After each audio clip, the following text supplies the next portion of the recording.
BTC Pramod Bodo ডাঙৰীয়া চৰকাৰ আহিলে টামি টোপোলা বান্ধি ইয়াৰ পৰা যাব লাগিব।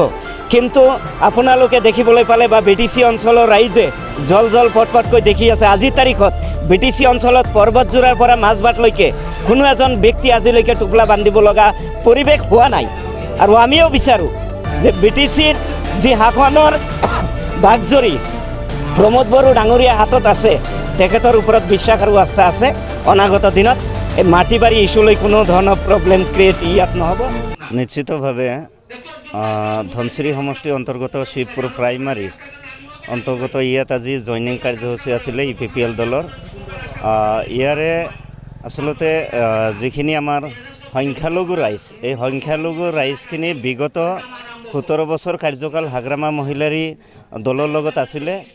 এইবেলি আমাৰ প্ৰমোদ বড়ো ডাঙৰীয়া আৰু BTRৰ ডেপুটি চিফ গোবিন্দ চন্দ্ৰ বসুমতাৰী ডাঙৰীয়া লগতে জিলা কমিটি UPPLৰ উদ্যোগত যি ডেভেলপমেণ্টৰ কাম কাজ দেখা পাইছে, মাটি বাৰী সমস্যাৰ কথা কওক, বিভিন্ন ধৰণৰ সমস্যাৰ ওপৰত বেছ কৰি তেখেতসকলে UPPL দলৰ প্ৰতি আকৃষ্ট হৈ UPPL দলৰ নীতি আদৰ্শ, ডেভেলপমেণ্ট ছেক্টৰ, মাটি বাৰী সমস্যা, বিভিন্ন ধৰণৰ ইস্যু লৈ পেলাই আজি এই ভূতনিডবা গাঁৱৰ গোটেইখিনি ৰাইজে একত্ৰিতভাৱে শতাধিক ৰাইজে UPPL দলত যোগদান কৰিছে। তেখেতসকলে এটা কথা স্পষ্টভাৱে জানিবলৈ দিছে, UPPL দলৰ প্ৰতি বিশ্বাস আৰু আস্থা ন্যস্ত কৰি দলত যোগদান কৰিছে।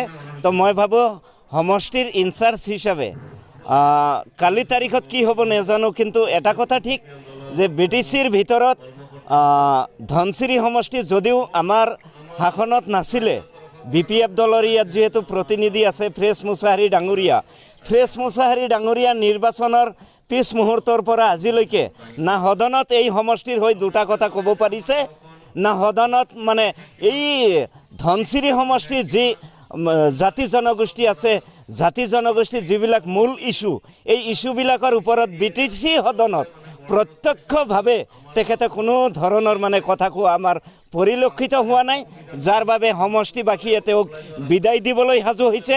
আৰু আপোনালোকে এটা কথা স্পষ্টভাৱে জানি থওক যে অনাগত 2025 চনত যিটো বিটিসি পৰিষদীয় নিৰ্বাচন হ'ব, এই নিৰ্বাচনত ফ্ৰেছ মুছাহাৰীক ইয়াৰ পৰা বিদায় দিব। আৰু এটা কথা ঠিক যে বিটিচিত যি ভূমিকম্প আহিলে, বিটিচিত BPF দলে যে শাসনৰ গাদীত আহিব নোৱাৰে, এইটো 100% সত্য। নাই, নিৰ্বাচনৰ প্ৰাক মুহূৰ্তত BPF দলৰ বা অন্য ৰাজনৈতিক দলৰ তেনেকুৱা কোনো মূল ইস্যু নাছিলে।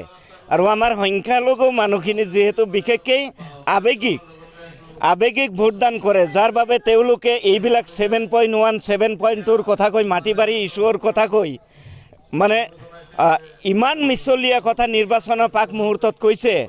বিটিচিত প্ৰমোদ বড়ো ডাঙৰীয়া চৰকাৰ আহিলে টামি টোপোলা বান্ধি ইয়াৰ পৰা যাব লাগিব। কিন্তু আপোনালোকে দেখিবলৈ পালে বা বিটিসি অঞ্চলৰ ৰাইজে জল জল পটপটকৈ দেখি আছে। আজিৰ তাৰিখত বিটিসি অঞ্চলত পৰ্বতজোৰাৰ পৰা মাজবাটলৈকে কোনো এজন ব্যক্তি আজিলৈকে টোপোলা বান্ধিব লগা পৰিৱেশ হোৱা নাই। আৰু আমিও বিচাৰোঁ যে বিটিসিৰ যি শাসনৰ বাগজৰী প্ৰমোদ বড়ো ডাঙৰীয়া হাতত আছে, তেখেতৰ ওপৰত বিশ্বাস আৰু আস্থা আছে। অনাগত দিনত এই মাটি বাৰী ইস্যুলৈ কোনো ধৰণৰ প্ৰব্লেম ক্ৰিয়েট ইয়াত নহ'ব। যিসকল ভাৰতীয় নাগৰিক 6 শিডিউল কাউন্সিলৰ গাইডলাইনে কি কৈছে, ট্ৰাইবেল বেল্ট এণ্ড ব্লকৰ 1886ৰ গাইডলাইনে কি কৈছে, সেই নীতি নিয়মৰ আধাৰত আমাৰ গভৰ্ণমেণ্টে মাটি বাৰী ইস্যু যিটো আছে সমস্যা সমাধান কৰিবলৈ ওলাইছে। নিশ্চিতভাৱে আমিও বিশ্বাস কৰোঁ যে 6 শিডিউল যিটো গাইডলাইন আৰু ট্ৰাইবেল বেল্ট এণ্ড ব্লকৰ যিটো গাইডলাইন, সেইমতে যদি ভূমিপট্টা বিটিসি অঞ্চলত দিয়ে, নিশ্চয়কৈ আমাৰ মানুহে পাব, বিভিন্ন জাতি জনগোষ্ঠীৰ মানুহেও পাব, সবেই ভাল এটা ফল পাব। थाखो 8, 9 आरो 10 नि फरायसाफोरनि थाखाय मोनसे गोनां फोसावथाय। इम्पल्स आसामआ नोंथांनि थाखाय होदों अनलाइन टिउसन एप्सनि सुबिदा। बर' आरो एसामिस मोन्नैबो बिजोंनि 8, 9 आरो 10 थाखोनि बिगियान, सानखान्थि आरो इंराजि आयदायाव अनलाइन टिउसननि सुबिदाखौ होगोन। मोनफ्रोमबो आयदायाव दान मोनसेनि फिसआ 250 रांल' जागोन। 12 दाननि थाखाय फरायसानि अनलाइन टिउसना सोलिगोन। इम्पल्स आसाम अनलाइन टिउसन एपआव live class, online test, online assignment आरो डाउट क्लियरिं सेसननि सुबिदा मोननो हागोन। इम्पल्स आसाम अनलाइन टिउसन एपआव रोंगौथि गोनां एक्सपिरियेन्स फोरोंगिरिफ्रासो फोरोंगोन।